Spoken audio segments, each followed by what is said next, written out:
Morning વિદ્યાર્થી મિત્રો, આપણે ચેપ્ટર 9 માં જી નીટને અનુરૂપ બરાબર એમસીક્યુ જોઈએ. પ્રશ્ન છે, એક ટાંકીમાં n વક્રી ભવનાંક ધરાવતું પ્રવાહી ભરવામાં આવે છે. બરાબર, આ એક ટાંકી દર્શાવીએ, એની અંદર પ્રવાહી ભરેલું છે, પ્રવાહીનો વક્રી ભવનાંક n છે. હવે એ ટાંકીના તળિયે એક સમતલ અરીસો મૂક્યો છે. બરાબર, ટાંકીના તળિયે આ એક અરીસો મૂકેલો છે. આ સમતલ અરીસો છે. બરાબર, હવે પ્રવાહીની સપાટી પર એક બિંદુવત વસ્તુ P અરીસાથી h ઊંચાઈએ છે. એટલે પ્રવાહીની સપાટી પર એક બિંદુવત વસ્તુ, બરાબર, અહીંયા એક ટપકું વડે દર્શાવો. આ એક બિંદુવત વસ્તુ છે. આ બિંદુવત વસ્તુ આ સમતલ અરીસાથી, બરાબર, આ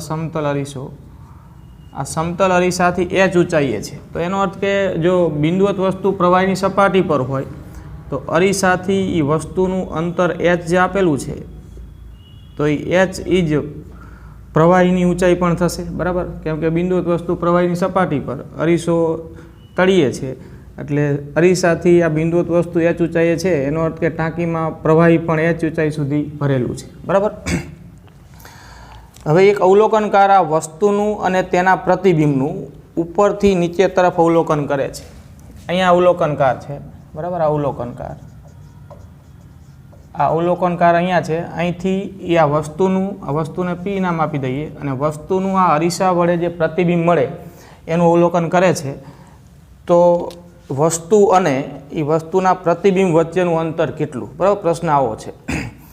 હવે વસ્તુ અને વસ્તુના પ્રતિબિંબ વચ્ચેનું અંતર શોધવા માટે પહેલાં તો આપણે આ અરીસાની આભાસી ઊંડાઈ શોધવી પડશે. કેમ કે અવલોકનકાર અહીંયા હવામાંથી અવલોકન કરે છે. અરીસો છે એ n વક્રી ભવનાંક ધરાવતા પ્રવાહીમાં છે. એટલે અરીસો અહીંયા રહેલા અવલોકનકારને કેટલી ઊંડાઈએ દેખાય, એટલે કે એની આભાસી ઊંડાઈ આપણે શોધવી પડે. અને અરીસાની જે આભાસી ઊંડાઈ મળે અથવા તો અરીસાનું જે પ્રતિબિંબ મળે એના વડે આ વસ્તુનું પ્રતિબિંબ ક્યાં મળશે એ નક્કી કરવું પડે. ત્યારબાદ આપણને આ માગેલો જવાબ મળશે. એટલે પહેલાં આપણે અરીસા માટે આભાસી ઊંડાઈ શોધીએ. અરીસા માટે આભાસી ઊંડાઈ શોધવી છે તો એના માટે આપણે સૂત્ર જાણીએ છીએ કે HI/HO બરાબર n પાતળું છેદમાં n ઘટ. n પાતળું છેદમાં n ઘટ. બરાબર, આ સૂત્ર ક્યારે લાગે? કે જ્યારે અવલોકન પાતળા માધ્યમમાંથી ઘટ માધ્યમમાં કરવામાં આવે. અહીંયા હવા છે, હવા માટે વક્રી ભવનાંક 1 અને આનો વક્રી ભવનાંક n છે. બરાબર, અહીંયા nનું મૂલ્ય હવાના વક્રી ભવનાંક કરતાં તો મોટું જ છે, કેમ કે આ કોઈ પ્રવાહી ભરેલું છે અને પ્રવાહીનો વક્રી ભવનાંક હવા કરતાં વધારે હોય. એટલે અવલોકનકાર પાતળા માધ્યમમાંથી ઘટ માધ્યમમાં આ અરીસાનું અવલોકન કરે છે. પહેલાં આપણે એવું વિચારીએ તો અવલોકનકારને આ અરીસો ક્યાં દેખાશે? બરાબર, અરીસાની આભાસી ઊંડાઈ આપણે શોધવી છે. તો આ સૂત્ર લાગુ પડે. આ સૂત્રમાં HI એ અરીસાની આભાસી ઊંડાઈ છે, HO એ અરીસાની સાચી ઊંડાઈ છે. તો સાચી ઊંડાઈ અહીંયા અરીસાની કેટલી થશે? તો કે h. બરાબર, સપાટીથી અરીસાની ઊંડાઈ h જેટલી આપેલી છે. તો આ HI/HOની જગ્યાએ h મૂકી દો. n પાતળું એટલે 1 અને n ઘટ એટલે n. તો આભાસી ઊંડાઈ અરીસાની મળી HI બરાબર h/n. બરાબર, આનો અર્થ એવો થયો કે અવલોકનકાર માટે અરીસો અહીંથી h ઊંડાઈએ નહીં, પણ અવલોકનકાર માટે અરીસો અહીંથી h/n ઊંડાઈએ એને એ અરીસો દેખાય. એટલે અહીંયા આ અરીસાનું પ્રતિબિંબ કહો કે અરીસાની આભાસી ઊંડાઈ જે મળી એટલા અંતરે એને અરીસો દેખાશે. તો હવે અરીસો અહીંયા રહેલા અવલોકનકાર માટે અહીંથી h ઊંડાઈએ નહીં, પણ અહીંથી h/n ઊંડાઈએ છે. તો હવે વસ્તુ તો અહીંયા જ છે P જો. તો હવે વસ્તુનું આ અરીસાના પ્રતિબિંબથી અંતર કેટલું થાય? તો કે h/n થાય.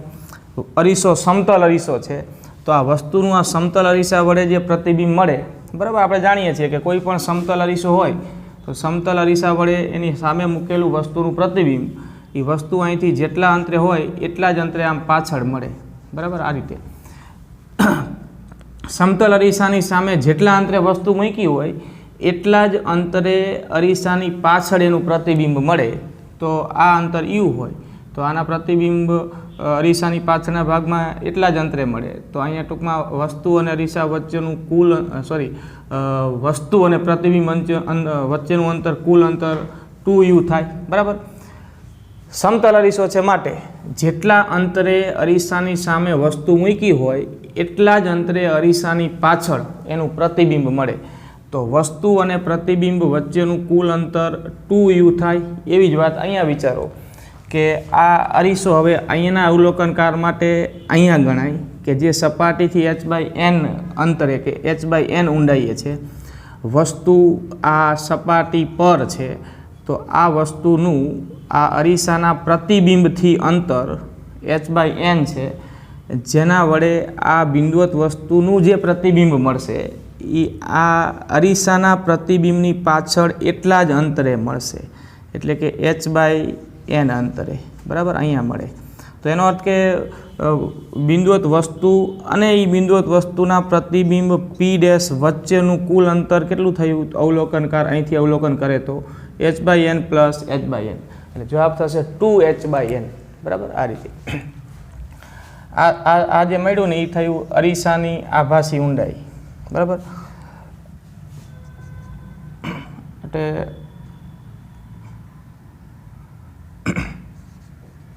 વસ્તુ અને અરીસાના પ્રતિબિંબ વચ્ચેનું અંતર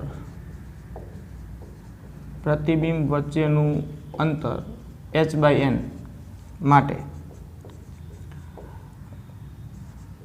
વસ્તુ Pનું અરીસાના પ્રતિબિંબ વડે મળતું પ્રતિબિંબ, અરીસાના પ્રતિબિંબ વડે મળતું પ્રતિબિંબ તેની પાછળ, એટલે કે અરીસાના પ્રતિબિંબની પાછળ, બરાબર, તેની પાછળ h/n અંતરે મળે, અને માટે આપણને જે પ્રશ્ન કર્યો છે કે વસ્તુ અને પ્રતિબિંબ વચ્ચેનું અંતર કેટલું, તો કે આ વસ્તુ અને આ વસ્તુનું પ્રતિબિંબ એમની વચ્ચેનું અંતર h/n પ્લસ h/n, એટલે 2h/n. વસ્તુ અને પ્રતિબિંબ વચ્ચેનું અંતર, વસ્તુ P અને એનું પ્રતિબિંબ P', તે લખો ને, વસ્તુ P અને તેના પ્રતિબિંબ P' વચ્ચેનું અંતર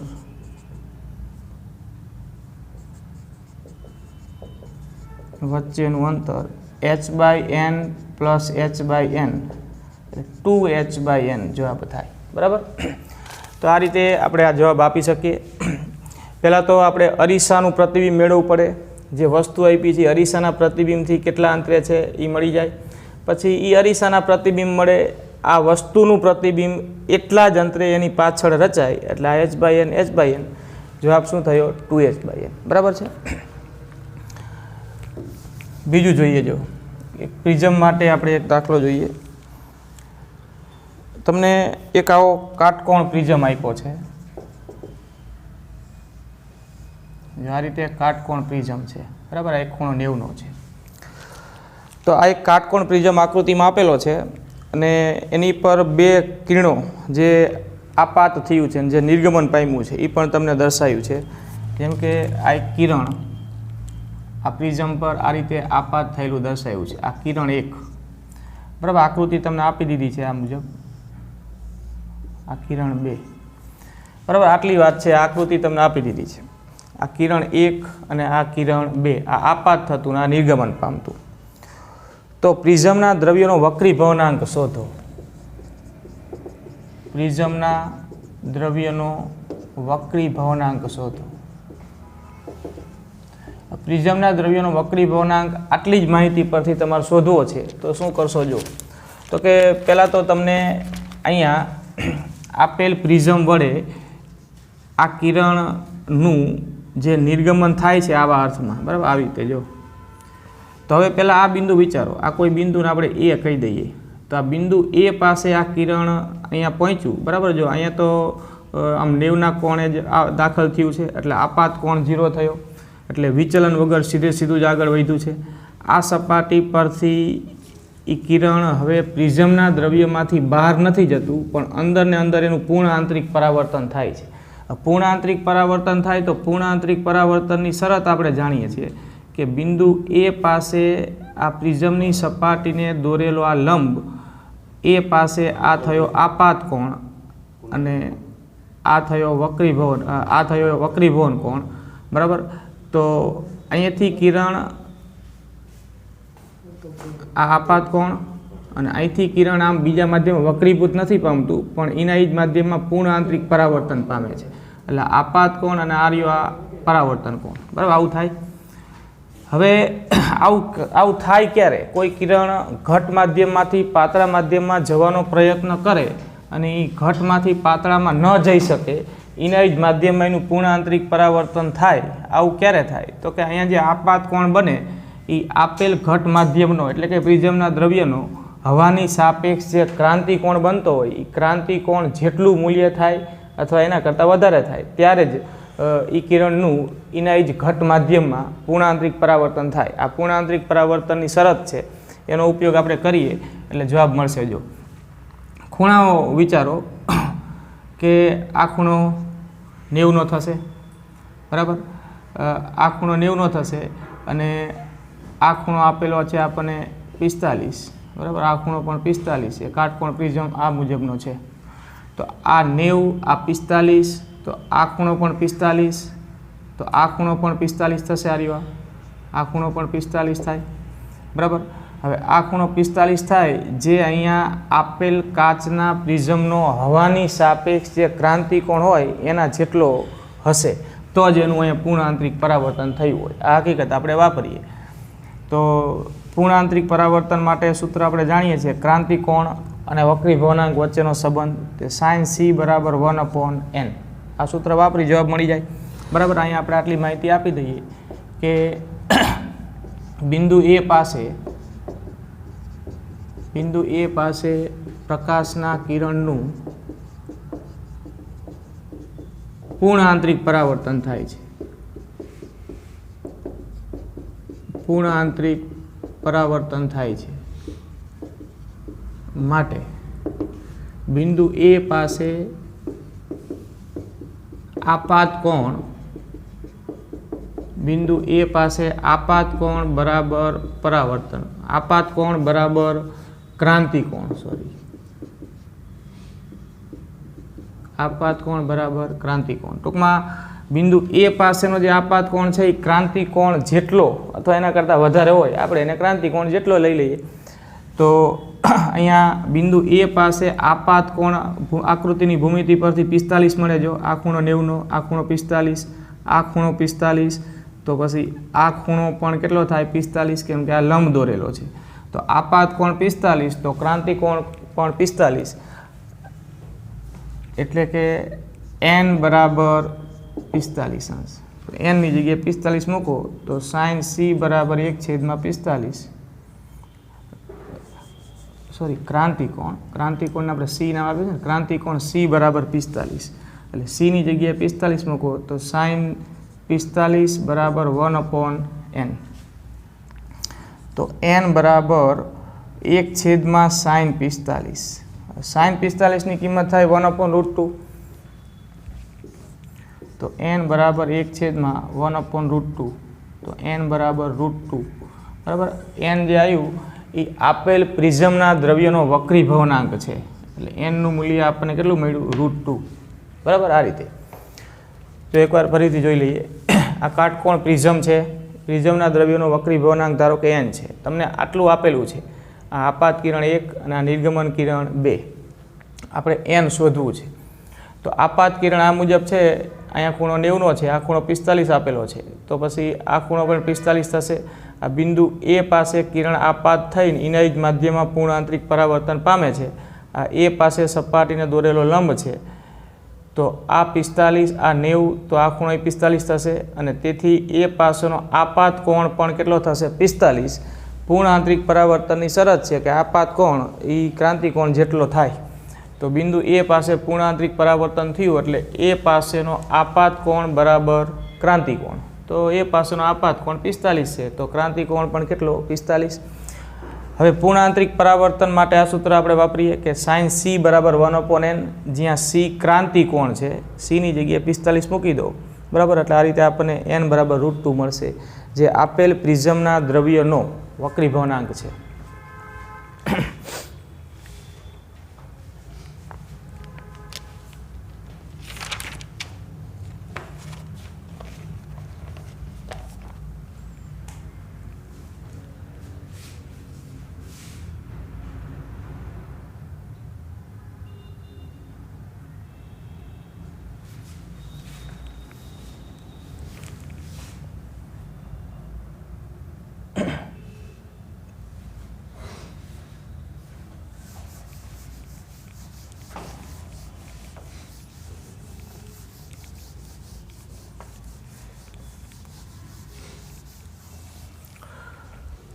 જો બીજું એક જોઈએ, તમને અહીંયા 2 પ્રિઝમ આપેલા છે, આકૃતિ રકમમાં છે આ મુજબ,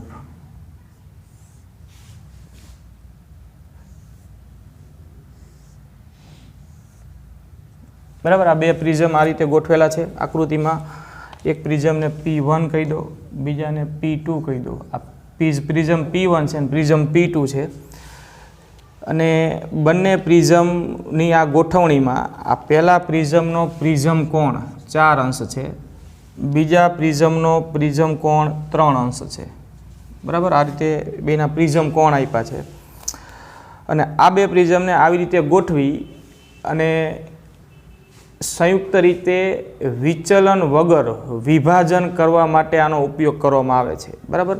એટલે આવી ગોઠવણીમાં શું થાય, જો કે તમે પહેલા પ્રિઝમ પર પ્રકાશ આપાત કરો એટલે પહેલો પ્રિઝમ પ્રકાશનું વિભાજન કરે, પહેલા પ્રિઝમમાંથી નિર્ગમન પામતો પ્રકાશ બીજા પ્રિઝમ પર આપાત થાય, અને બીજો પ્રિઝમ છે એ એનું સંયોજન કરે. એટલે કે અહીંયા વિચલન થશે, વિભાજન થશે, અને વિચલન વગર વિભાજન કરવું હોય તો આવા 2 પ્રિઝમ ગોઠવા પડે. એક પ્રિઝમ ગોઠવો તો વિચલન થાય ને વિભાજન થાય, બીજો પ્રિઝમ આ રીતે ગોઠવો તો પહેલામાંથી નિર્ગમન પામતો પ્રકાશ બીજા પર આપાત થાય, અને બીજો પ્રિઝમ એ પ્રકાશના કિરણોનું સંયોજન કરે, અને અંતે આપણને નિર્ગમન કિરણ મળે. તો આ રીતે આ આપાત કિરણ થયું અહીંથી, બરાબર. આપણે ખાલી આમ એક એક કિરણ વડે દર્શાવીશું, કોઈ 7 કિરણો દર્શાવવાની જરૂર નથી. એટલે પહેલા પ્રિઝમ પર કિરણ આપાત થયું, એમાંથી નિર્ગમન પામતું કિરણ પછી આ રીતે મળશે, એ બીજા પર આપાત થાય, અને પછી નિર્ગમન પામતું કિરણ આ રીતે મળશે. ટૂંકમાં આ વિભાજન કરશે, આ સંયોજન કરશે, અને બિલકુલ બરાબર આ પહેલું આપાત કિરણ અને બીજા પ્રિઝમમાંથી નિર્ગમન પામતું કિરણ એ બે માટે વિચલન સરખું હશે, એટલે કે વિચલન વગર અહીંયા વિભાજન થશે, બરાબર. તો આટલી આ ગોઠવણી આપી છે. તો પ્રશ્ન છે કે અહીંયા પ્રિઝમ P2 માટે પ્રિઝમ કોણ 3 અંશ હોય તો એનો વક્રી ભવનાંક કેટલો? આ P2 નો વક્રી ભવનાંક શોધવો છે. P2 ના વક્રી ભવનાંકને N2 કહી દો, આના વક્રી ભવનાંકને N1 કહી દો. તો પ્રિઝમ P2 માટે વક્રી ભવનાંક શોધવાનો છે, અને પ્રિઝમ P1 માટેનો વક્રી ભવનાંક આપ્યો છે. N1 નું મૂલ્ય છે, N1 નું મૂલ્ય છે 1.54, બરાબર. હવે એક સૂત્ર છે નાના પ્રિઝમ કોણવાળા પ્રિઝમ માટે વિચલનનું, કે ડેલ્ટા બરાબર AN-1, AN-1, બરાબર. અહીંયા ડેલ્ટા બે માટે સરખું છે, આ રીતે બેને ગોઠવો એટલે બે માટે વિચલન કોણ સરખો થાય, બરાબર. સંયુક્ત રીતે બે પ્રિઝમ માટે વિચલન કોણ સરખો થશે, એટલે આપણે બે માટે આ સૂત્ર સરખાવી દેવાનું રહે. આ નાના પ્રિઝમ કોણ ધરાવતા પ્રિઝમ માટે વિચલન કોણનું સૂત્ર છે. નાના પ્રિઝમ કોણ ધરાવતા પ્રિઝમ માટે વિચલન કોણ છે,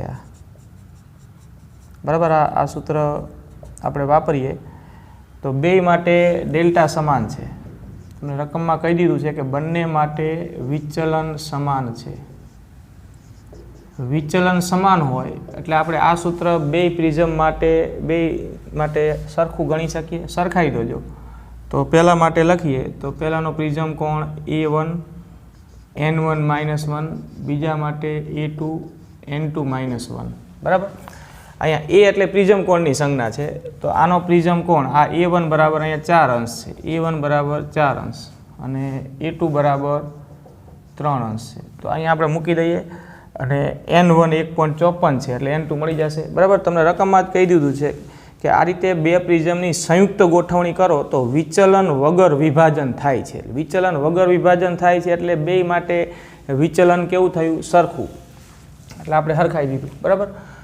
હવે આમાં કિંમત મૂકી દેવાની રહી એટલે આપણને n2 મળી જશે. જો a1ના સ્થાને 4 અંશ મૂકીએ, n1 1.54 -1, a2 3 અંશ, n2 આપણે શોધવું છે, બરાબર. તો આ રીતે હવે જવાબ મળી જશે. તો આ ગણતરી કરી નાખશો એટલે n2 બરાબર તમને મળશે 1.72 અંશ, બરાબર. હવે સાદુરૂપ વાપરવાનું રહ્યું, આ બાદબાકી કરી નાખો, આ 3 ને આમ છેદમાં લઈ લો, પછી 1 ને આ બાજુ લઈ આવો એટલે n2 બરાબર 1.72 મળશે.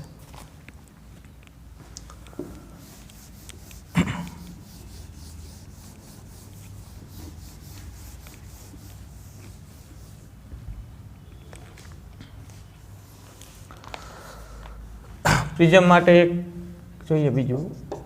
જો તમને કીધું છે કે પ્રકાશનું કિરણ સમબાજુ પ્રિઝમમાંથી એવી રીતે પસાર થાય છે કે જેથી આપાત કોણ અને નિર્ગમન કોણ સમાન બને, બરાબર. સમબાજુ પ્રિઝમ છે અહીંયા એટલે પ્રિઝમ કોણ 60 અંશનો. સમબાજુ પ્રિઝમ કીધો હોય ને એટલે પ્રિઝમ કોણ 60 અંશ કહેવાય. પ્રિઝમ કોણ એ બરાબર 60 અંશ. આ સમબાજુ પ્રિઝમ છે. સમબાજુ પ્રિઝમ પર પ્રકાશનું કિરણ એવી રીતે આપાત થાય છે કે જેથી આપાત કોણ અને નિર્ગમન કોણ સરખા બને છે. તો આ પ્રકાશનું કિરણ આપાત કર્યું, અહીંયા જે ખૂણો બને એને આપાત કોણ I કહીએ છીએ આપણે. અહીંથી એનું વક્રીભવન થાય, આ બીજી સપાટી પર એ આપાત થાય, અહીંયાથી એનું ફરી પાછું વક્રીભવન થાય. તો આને આપણે નિર્ગમન કોણ કહીએ છીએ. અહીંયા I બરાબર E છે, I બરાબર E આપેલું છે. આ બે ખૂણા હરખા છે, બરાબર, આપેલ સમબાજુ પ્રિઝમ માટે. આપાત કોણ અને નિર્ગમન કોણ સમાન બને અને નિર્ગમન કોણ પ્રિઝમ કોણના 3/4 ગણો છે એવું કીધું છે. નિર્ગમન કોણ પ્રિઝમ કોણના 3/4 ગણો છે. હવે નિર્ગમન કોણ પ્રિઝમ કોણના 3/4 ગણો છે એનો અર્થ એવો થયો કે E બરાબર નિર્ગમન કોણ પ્રિઝમ કોણના 3/4 ગણો છે એટલે E બરાબર 3/4 A આવું કીધું કહેવાય આપણને, બરાબર. તો હવે આપણે સમબાજુ પ્રિઝમ માટે આ ખૂણાઓનો સંબંધ જાણીએ છીએ. આપાત કોણ, નિર્ગમન કોણ, પ્રિઝમ કોણ અને વિચલન કોણ, બરાબર. આ સંબંધ જાણીએ છીએ અને એના પરથી આપણે વિચલન કોણ શોધવાનો છે. વિચલન કોણ શોધો, વિચલન કોણ ડેલ્ટા. તો બસ હવે આપણે જે સંબંધ છે આ સમબાજુ પ્રિઝમ માટે ચારેય ખૂણા વચ્ચેનો એનો ઉપયોગ કરીશું. તો સમબાજુ પ્રિઝમ માટે એ ચારેય ખૂણા વચ્ચેનો સંબંધ કે I પ્લસ E બરાબર A પ્લસ ડેલ્ટા. I આપાત કોણ, E નિર્ગમન કોણ, એ પ્રિઝમ કોણ અને ડેલ્ટા વિચલન કોણ. ડેલ્ટા શોધવાનું છે. તો હવે મળી જાય આપણને, બરાબર. આ હકીકતનો ઉપયોગ આપણે કરીશું. A બરાબર 60 અંશ લેવાનું. તમને સમબાજુ પ્રિઝમ એવું કીધું ને એટલે પ્રિઝમ કોણ કેટલા અંશ લઈ લેવાનો? 60 અંશ. તો આમાં ડેલ્ટા શોધી નાખીએ આપણે અને I બરાબર E છે તો આપણે અહીંયા I ની જગ્યાએ E લખી શકીએ એટલે E પ્લસ E બરાબર A પ્લસ ડેલ્ટા. તો 2E બરાબર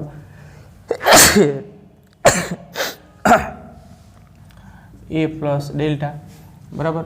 અને એના સ્થાને આપણે શું લખી શકીએ તો કે આપણે એ આપેલું છે ને એટલે આપણે ઈના સ્થાને જો અહીંયા E બરાબર 3/4 A છે, આપણે અહીંયા એ આપેલું છે અને ઈને એના સ્વરૂપમાં લખીએ, ઈને એના સ્વરૂપમાં, તો ઈના સ્થાને લખી શકાય 3/4 A એટલે આ બે એમના એમ. ઈના સ્થાને 3/4 A, આ બાજુ A પ્લસ ડેલ્ટા, બરાબર. તો આ થશે 3/2 A, એને આ સાઈડ લઈ જાઓ એટલે -A બરાબર ડેલ્ટા. અહીં લસા લઈ લો. એની જગ્યાએ ત્યારબાદ 60 મૂકી દેવાનું, તો 3a માઇનસ 2a એટલે a/2, 3/2 માઇનસ 1 એવું થયું ને, એટલે a/2 બરાબર ડેલ્ટા, તો ડેલ્ટા બરાબર a 60 અંશ છેદમાં 2, તો વિચલન કોણ કેટલા અંશ થશે 30 અંશ, બરાબર આ જવાબ.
જો એક જોઈએ બીજું, એક બિંદુવત પદાર્થને એક કાચનો સળિયો કે જેનો છેડો ગોળાકાર છે તેની નજીક O બિંદુએ મૂકેલ છે, બરાબર. એક આવો કાચનો સળિયો છે, એટલે આ કાચનું માધ્યમ છે. હવે એની આ અક્ષ થઈ, આ એની અક્ષ, બરાબર. એક બિંદુવત વસ્તુને એની આ જે બાજુ છે ને એ આવી ગોળાકાર છે, એનેથી એક બિંદુવત વસ્તુ ઓને આ ગોળાકાર સપાટીની નજીક મૂકેલી છે, બરાબર. આ બિંદુવત વસ્તુ O છે, આવી ગોઠવણી છે. તો આ ગોળાકારની વક્રતા ત્રિજ્યા એટલે કે આ કાચની સપાટી જે છે એની વક્રતા ત્રિજ્યા આપેલી છે. આની વક્રતા ત્રિજ્યા r બરાબર, વક્રતા ત્રિજ્યાને r કહી દઈએ તો r 30 સેન્ટીમીટર છે. તો રચાતું પ્રતિબિંબ બરાબર ક્યાં મળશે, કેટલા અંતરે મળશે, કઈ બાજુ મળશે એ નક્કી કરવાનું છે. હવે જો અહીંયા આ કાચ કીધું છે ને એનો વક્રી ભવનાંક આપણને આપી દીધો છે. કાચ માટે વક્રી ભવનાંક ને આપણે n2 કહી દઈએ તો n2 બરાબર 1.5 છે. અહીંયા હવાનું માધ્યમ છે, તો હવાના માધ્યમ માટે n1 બરાબર 1, બરાબર. વસ્તુનું સ્થાન શોધવાનું છે, વસ્તુનું સ્થાન શોધવું, કઈ બાજુ મળશે અને ક્યાં કેટલા અંતરે મળશે, બરાબર. આ કાચનો સળિયાની ગોળાકાર સપાટીનું મધ્ય બિંદુ છે, આ એની અક્ષ થઈ, અને આ બિંદુવત વસ્તુ O છે. આનું પ્રતિબિંબ ક્યાં મળશે એ નક્કી કરવું છે. એ ગોળાકાર સપાટીની વક્રતા ત્રિજ્યા આપણને આપેલી છે. તો હવે આપણે આના માટે સૂત્ર જાણીએ છીએ કે n2 છેદમાં v માઇનસ n1 છેદમાં u બરાબર n2 માઇનસ n1 છેદમાં r, બરાબર. આવી એક વક્રીભવનકારક ગોળીય સપાટી માટે વક્રીભવનાંક, વસ્તુ અંતર અને પ્રતિબિંબ અંતર અને વક્રતા ત્રિજ્યા વચ્ચેનો આ સંબંધ છે. તો આમાં કિંમતો મૂકી દો એટલે આપણને v મળી જશે, બરાબર. આપણે v શોધવાનું છે. અહીંયા n1 1 છે અને n2 1.5 છે, તો હવે કિંમત મૂકી દો. જો n2 1.5, v આપણે શોધવાનું છે. n1 હવા માટે 1, વસ્તુ અંતર, તમને વસ્તુ અંતર અહીંયા બિંદુ ગોળાકાર વસ્તુ O મૂકેલી છે અને વસ્તુ અંતર તમને આપેલું છે 15 સેન્ટીમીટર. આ આકૃતિમાં જ આપેલું છે, રકમમાં લખીને ના આપ્યું, અહીંયા આપેલું છે 15 સેન્ટીમીટર. એટલે વસ્તુ અંતર 15, યુની જગ્યાએ 15 સેન્ટીમીટર.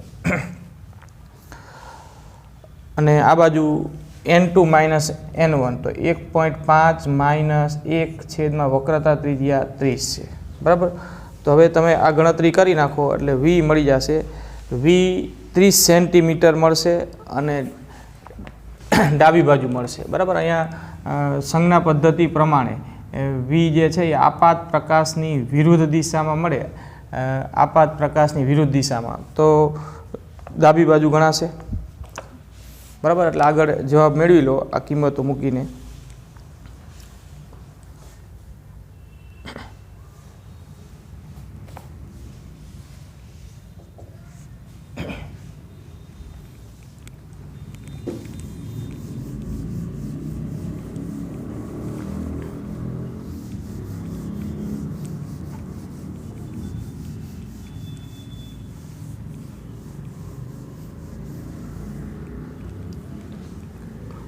प्रतिबिंब स्थान शोधवानुं छे बराबर। એટલે प्रतिबिंब अंतर तमने मळशे 30 सेंटीमीटर। 30 सेंटीमीटर।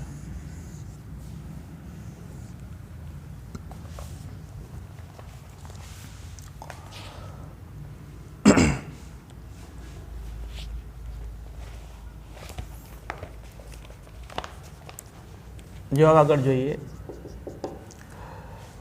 ज्यारे एक पातळा बहिर्गोळ लेंस ने एटली ज केंद्र लंबाईना अंतर्गोळ अरीसाना संपर्कमां मूकवामां आवे तो तंत्रनी परिणामी केंद्र लंबाई शोधो बराबर। पातळा बहिर्गोळ लेंसने एटली ज केंद्र लंबाईना अंतर्गोळ अरीसाना संपर्कमां मूकवामां आवे, अंतर्गोळ अरीसाना संपर्कमां तो तंत्रनी केंद्र लंबाई परिणामी केंद्र लंबाई शोधो।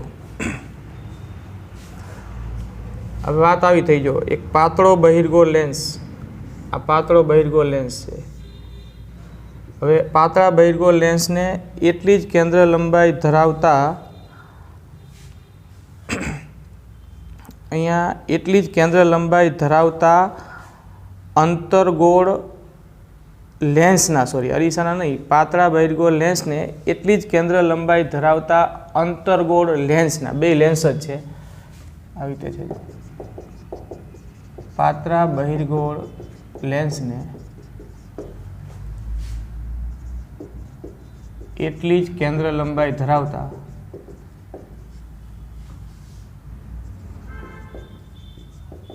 अंतर्गोळ अंतर्गोळ अरीसाना सॉरी अंतर्गोळ लेंसना संपर्कमां मूकवामां आवे, अंतर्गोळ लेंसना संपर्कमां मूकवामां आवे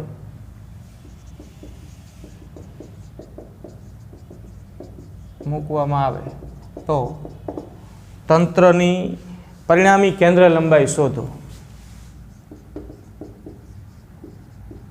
तंत्रनी परिणामी केंद्र लंबाई शोधो आवो प्रश्न है बराबर। तो हवे जो अहीं तमने एम कीधुं छे के एक पातळो बहिर्गोळ लेंस छे अने एटली ज केंद्र लंबाई धरावतो एक अंतर्गोळ लेंस छे। बेनी केंद्र लंबाई सरखी छे ने बेने एकबीजाना संपर्कमां मूको तो आ बहिर्गोळ लेंस छे अने केंद्र लंबाई सरखी होय एटले आवी गोठवणी थशे। जो आ अंतर्गोळ लेंस छे आ रीते बराबर। आ बहिर्गोळ लेंस अने एना संपर्कमां मूकेलो आ अंतर्गोळ लेंस आवी गोठवणी थाय। तो हवे आ तंत्रनी परिणामी केंद्र लंबाई शोधवी छे तो परिणामी केंद्र लंबाई शोधवा माटेनुं सूत्र छे के 1/f बराबर 1/f1 minus 1/f2 1/f1 minus 1/f2 એટલે સોરી 1/f1 પ્લસ 1/f2 બરાબર આ સૂત્ર છે। હવે આપણે જાણીએ છીએ કે બહિર્ગોળ લેન્સ માટે કેન્દ્ર લંબાઈ ધન હોય અને અંતર્ગોળ લેન્સ માટે કેન્દ્ર લંબાઈ ઋણ હોય અને બેની કેન્દ્ર લંબાઈ અહીંયા સરખી છે। તો બહિર્ગોળ લેન્સ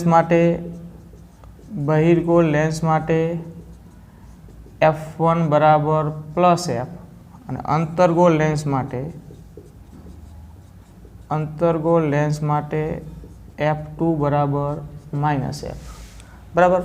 बे माटे केंद्र लंबाई सरखी है तो अहींया मूकी दो मूल्य सरखा पण संज्ञा पद्धति प्रमाणे बहिर्गोळ लेंसनी केंद्र लंबाई धन ने अंतर्गोळ लेंसनी केंद्र लंबाई ऋण होय तो अहींया किंमत मूकी देजो तो के 1/f बराबर 1/f1 नी जग्याए f पछी अहींया आम प्लस है पण आ f2 एटले माइनस f एटले आ माइनस थई जशे तो माइनस 1/f बराबर 0 तो 1/f बराबर 0 1/f बराबर 0 तो f बराबर इन्फाइनाइट बराबर। तो अहींया जवाब थशे कि आ संयोजननी केंद्र लंबाई अनंत थाय इन्फाइनाइट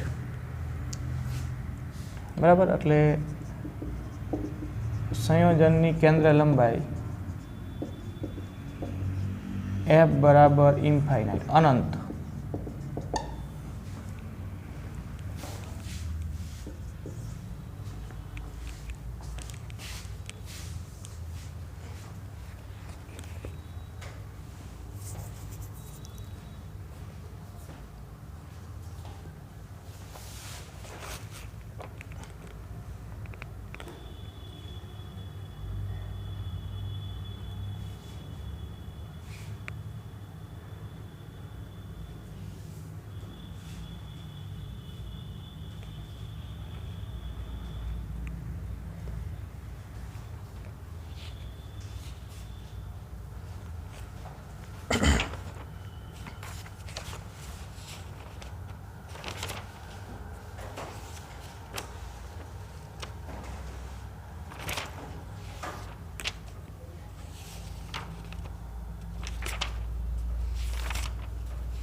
જો બે પ્રવાહી બરાબર, એકને એક્સ કહી દઈએ.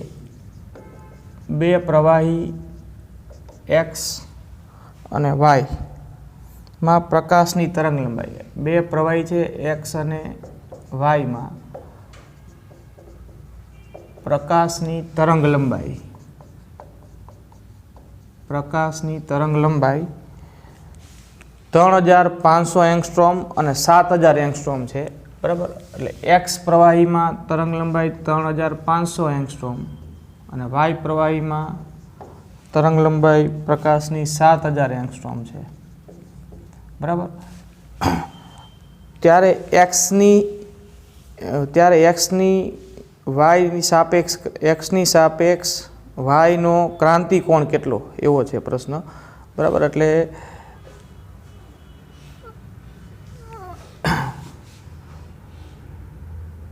એક્સની સાપેક્ષ વાયનો ક્રાંતિકોણ, એક્સની સાપેક્ષ વાયનો ક્રાંતિકોણ કેટલો બરાબર. હવે જો વક્રી ભવનાંક અને તરંગ લંબાઈનો સંબંધ પણ આપણે અહીંયા વિચારીએ. વક્રી ભવનાંક હોય એ તરંગ લંબાઈના વ્યસ્ત પ્રમાણમાં હોય. એન ચલે છે 1/λ બરાબર. વક્રી ભવનાંક તરંગ લંબાઈના વ્યસ્ત પ્રમાણમાં. આ હકીકત આપણે વાપરીએ તો મૂળ સૂત્ર તો આ છે ને કે સાઇન સી બરાબર 1/n અને એન ચલે છે 1/λ. તો આના પરથી આપણે આ બે માટે તરંગ લંબાઈ બે માટે ક્રાંતિકોણના સૂત્રો બનાવીએ તો સાઇન થીટા સી કે સાઇન સી બરાબર, સાઇન સી બરાબર 1/n છે.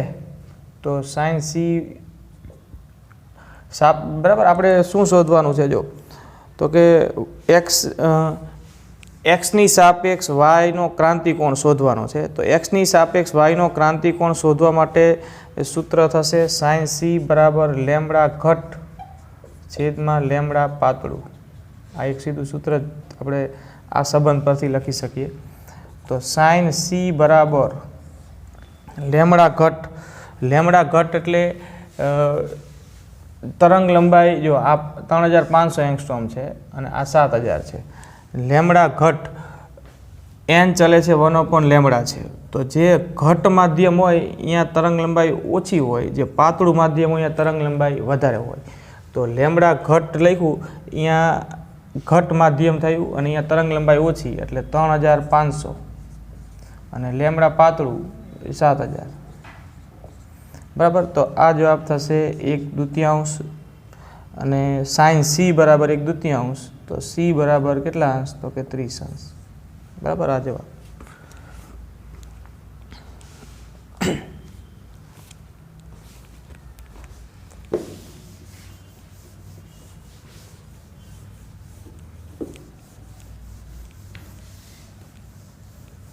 બે માધ્યમ થયા. બરાબર.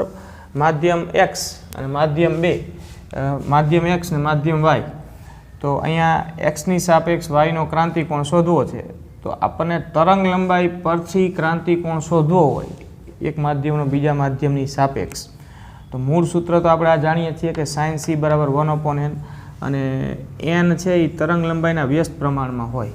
તો આ હકીકત અહીંયા વાપરીએ એટલે સાઇન સીનું સૂત્ર આવું થશે કે લેમડા ઘટ છેદમાં લેમડા પાતળું, જ્યાં લેમડા ઘટનો અર્થ કે ઘટ માધ્યમમાં તરંગ લંબાઈ, તો ઘટ માધ્યમમાં તરંગ લંબાઈ ઓછી અને પાતળા માધ્યમમાં તરંગ લંબાઈ વધારે. તો ઘટ માધ્યમમાં ઓછી તરંગ લંબાઈ એટલે 3500 અને પાતળા માધ્યમમાં વધુ તરંગ લંબાઈ એટલે કે 7000. તો આ ગુણોત્તર 1/2 આવ્યો તો ક્રાંતિકોણ સી કેટલો થશે? 30 અંશ. બરાબર છે.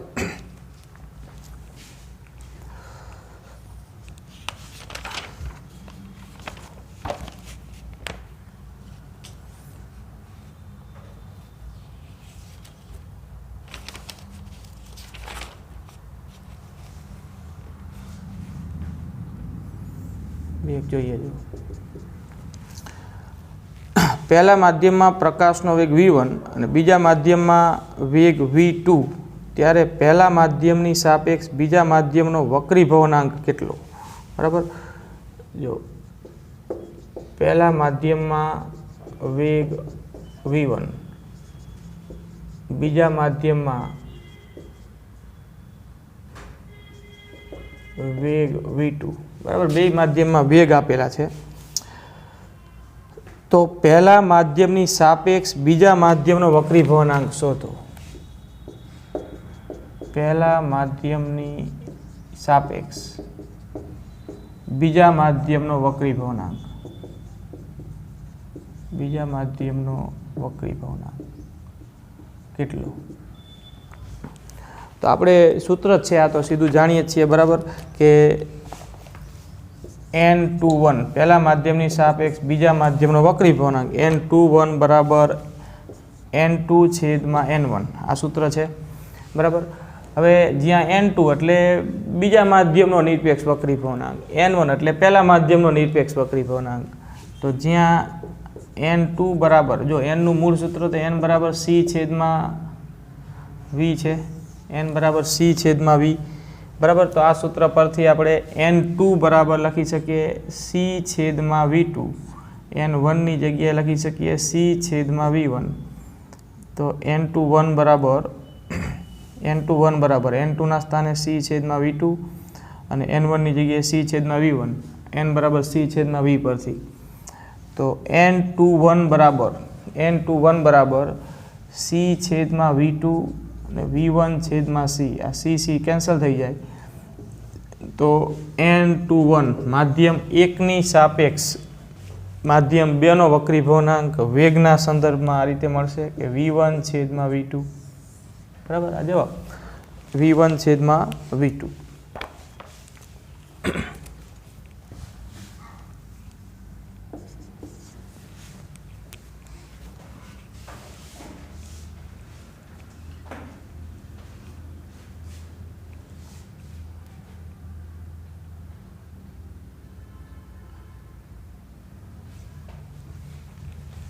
ચાલો હવે આપણે પૂરું કરીએ છીએ. અત્યારે બંધ કરો.